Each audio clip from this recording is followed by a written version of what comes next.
With so many high-profile spring games happening today, I want to talk a little bit about Michigan and what we can glean from spring practice, what we can glean from Bryce Underwood, and why is Michigan still playing a spring game? What's up, kinfolk? It's RJ Young. I am not on a step mill. If this is your first time watching the #1 college football show, welcome. Thank you for joining us here.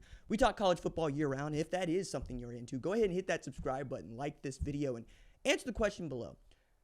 Are you concerned more about Bryce Underwood at quarterback or the target team might have at wide receiver?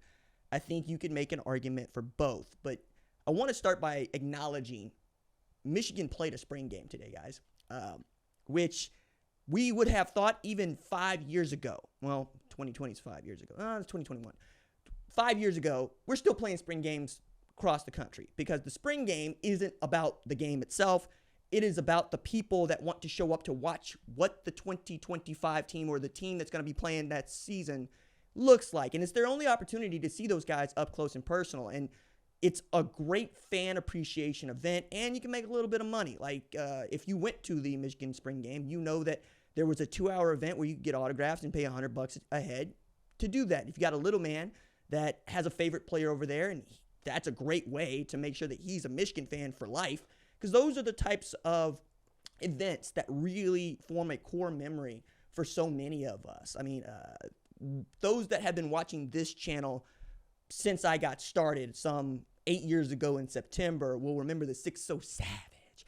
And that was one of those things that I would say about Baker Mayfield. We're number 6, and man was ruthless on the football field, planting the flag, right? Grabbing himself at center field against Kansas, not so great, but also a dude that had his own swagger about him, and it was so much fun. But my guy, the guy that actually got me into, Oklahoma, Antoine Savage. Many of y'all will never know Antoine Savage because Antoine Savage was not really that great a player in the pantheon of great players at OU, but there was one pass play that man made where he felt, it looked to me like the man jumped 6 feet in the air to catch an errant pass from Josh Heupel, and I got to meet him a few days later, and it really changed my perspective on just who good guys are and what players look like, because Antoine Savage was also an enormous man. And that's one of those things that I always try to get across to people that don't get to interact with football players on a regular.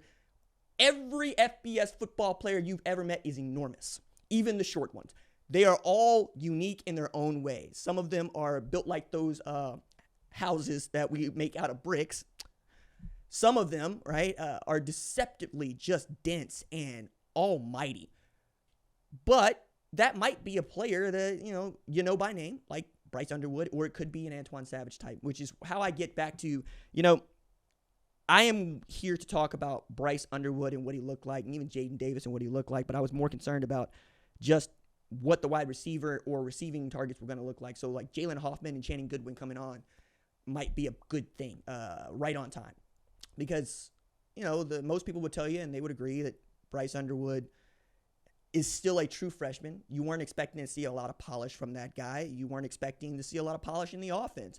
But Chip Lindsey, being his first year in offensive coordinator and putting in his offense and knowing that Sherrone Moore wants to run the football, is probably going to try to build something around him that can take care of him as well as use his prodigious talents off platform and make plays when the play breaks down, which is why Justice Haynes, I think, is the most important part of that entire offense. I realize that there's a lot of people that like Marshall, and you should. It's a great tailback.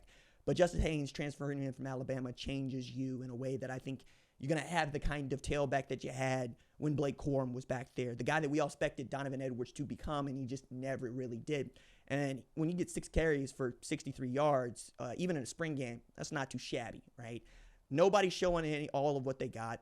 Nobody is really afraid at Michigan of what you may or may not see, which is kind of interesting, right? Because one of the things that we had said about the programs that aren't doing spring games, like Nebraska, like USC, Florida State, Missouri, even Oklahoma, is it that you don't want to put this game on television, or you don't want to risk, say, Connor Stallion showing up to record your spring games, which would be ridiculous and ludicrous, but I bring it up because Connor Stallion's worked at Michigan, and we're talking about the Michigan spring game.